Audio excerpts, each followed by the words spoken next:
یہ حضور کی بارگاہ کا ادب. اب اس سے کیا پتہ چلا؟ اس سے ایک بات یہ پتا چلی نا کہ ایسا کوئی لفظ ہے جس کے بہت سارے معانی ہیں، جس کے بہت سارے مفاہیم اور مطالب ہیں، ان میں سے کچھ معنی تو اچھے ہیں لیکن کچھ معنی ایسے ہیں جو غلط ہوتے ہیں. تو ایسے الفاظ بھی رسول اللہ کی شان میں استعمال نہیں کرنے چاہیے. وَلِلْكَافِرِينَ عَذَابٌ عَلِيمٌ، اور کافروں کے لیے دردناک عذاب ہے. یہ شان ہے. دیکھیں اللہ تبارک و تعالیٰ نے کیسی کتنی آیت کریمہ بیان کی جائے. ایک مرتبہ ایسا ہوا کہ حضور اقدس صلی اللہ علیہ وسلم کا نکاح حضرت زینب رضی اللہ تعالیٰ عنہ سے ہوا تو حضور صلی اللہ علیہ وسلم نے ولیمہ فرمایا. اس کا ذکر قرآن مجید کے اندر یا ایھا الذین آمنوا لا تدخلوا بیوت النبی الا ان یؤذن لکم الی طعام غیر ناظرین اناہ ولکن اذا دعیتم فادخلوا واذا طعمتم فانتشروا ولا مستأنسین لحدیث. یہ آیت کریمہ اسی موقع پر نازل ہوئی.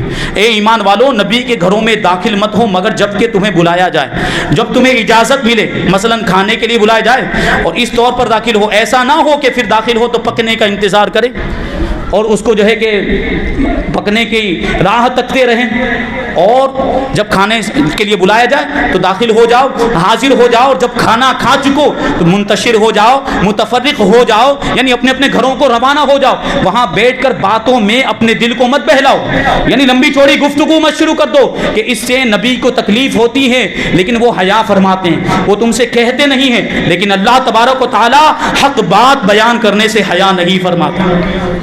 ہوا یہ تھا کہ حضرت زینب رضی اللہ تعالیٰ عنہ سے جب حضور اقدس صلی اللہ علیہ وسلم کا نکاح ہوا تو حضور اقدس صلی اللہ علیہ وسلم نے ولیمہ کی ایک عظیم دعوت فرمائی. صحابہ کرام کو دعوت دی گئی.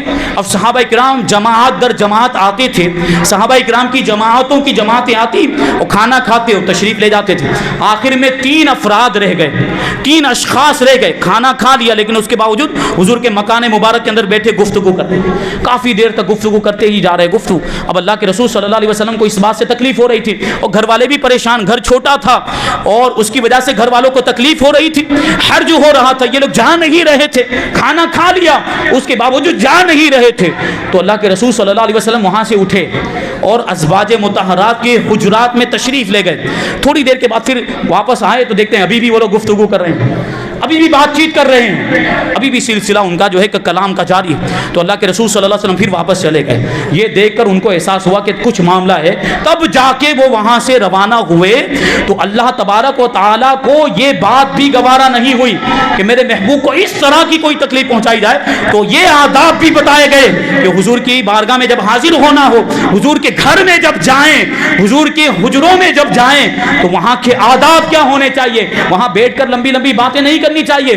وہ تو نبی ہیں، ان کو اعلیٰ ترین اخلاق عطا کیے گئے، جو ان کے حسن اخلاق کی مثال ہے کہ وہ تم سے کچھ کہتے نہیں ہیں. اس کا مطلب یہ نہیں کہ انہیں تکلیف نہیں ہوتی، لیکن اللہ حق بیان کرنے سے حیا نہیں فرماتا. تو اللہ تبارک و تعالیٰ نے اس کے تعلق سے آیت کریمہ نازل فرمائی اور حضور کی بارگاہ کے آداب سکھائے. یہ شان ہے قرآن مجید. کتنی آیتیں بیان کی جائے. اللہ تبارک و تعالیٰ ارشاد فرماتا ہے آخری آیت، لا تجعلوا دعاء الرسول بینکم کدعاء بعضکم بعضا، کہ اپنے نبی کے پکارنے کو اپنے درمیان ایک دوسرے کے پکارنے کی طرح مت بناؤ. یعنی جس طرح تم ایک دوسرے کو پکارا کرتے ہو نام لے کر، اس طرح نبی کو مت پکارو، بلکہ القاب کے ساتھ پکارو. محمد کہہ کر مت پکارو، یا محمد کہہ کر مت پکارو، بلکہ یا رسول اللہ کہہ کر پکارو، یا نبی اللہ کہہ کر پکارو، یا حبیب اللہ کہہ کر پکارو. قرآن کی پورے قرآن کو پڑھ کر دیکھیں آپ، پورے قرآن کے پڑھ دیکھ لیں آپ. اللہ تبارک و تعالیٰ نے کہیں بھی پورے قرآن مجید کے اندر حضور کو یا محمد کہہ کر نہیں پکارا، کہیں یا ایھا النبی کہہ کر پکارا، کہیں یا ایھا المدثر کہہ کر پکارا ہے، کہیں یا ایھا المزمل کہہ کر پکارا ہے، کہیں یا ایھا الرسول کہہ کر پکارا، یا محمد کہہ کر کہیں بھی نہیں پکارا. اس سے ہمیں تعلیم ملتی ہے کہ حضور کو جب پکارا جائے تو نام لے کر نہ پکارا جائے. یہ آداب ہمیں خود پروردگار عالم نے سکھائے، بلکہ یا رسول اللہ کہہ کر پکارا جائے، یا نبی اللہ کہہ کر پکارا جائے، یا حبیب اللہ کہہ کر پکارا جائے. ہم اپنی مسجدوں کے اندر محراب کے اندر بھی لکھتے ہیں. سنیوں کا یہ طریقہ طریقہ، ایک طرف یا اللہ لکھا ہوا ہوتا ہے تو دوسری طرف یا رسول اللہ لکھا ہوا ہوتا ہے. یا محمد جو لکھتے ہیں وہ غلط لکھتے ہیں. یا محمد نہیں لکھنا چاہیے، اعلیٰ حضرت رضی اللہ تعالیٰ عنہ نے اس کو ناجائز لکھا ہے. یا محمد لکھنا بھی نہیں چاہیے اور یا محمد کہہ کر پکارنا بھی نہیں چاہیے. یہ آداب میں سے ہے حضور اقدس صلی اللہ علیہ وسلم کے کہ حضور کو جب پکارا جائے تو القاب سے پکارا جائے. تو جب لکھیں تو یا رسول اللہ لکھیں. اللہ تبارک و تعالی ہمیں حضور کے بارگاہ کا ادب کرنے کی توفیق عطا فرمائے. گستاخیوں سے اور گستاخوں سے ہم سب کو محفوظ رکھے. بد مذہبوں سے، بد عقیدوں سے ہم سب کو محفوظ رکھے. مذہب اہل سنت و جماعت، مسلک اعلیٰ حضرت پر ہم سب کو قائم و دائم رکھے اور اسی پر ہم سب کا خاتمہ فرمائے. وما علینا الا البلاغ. السلام علیکم.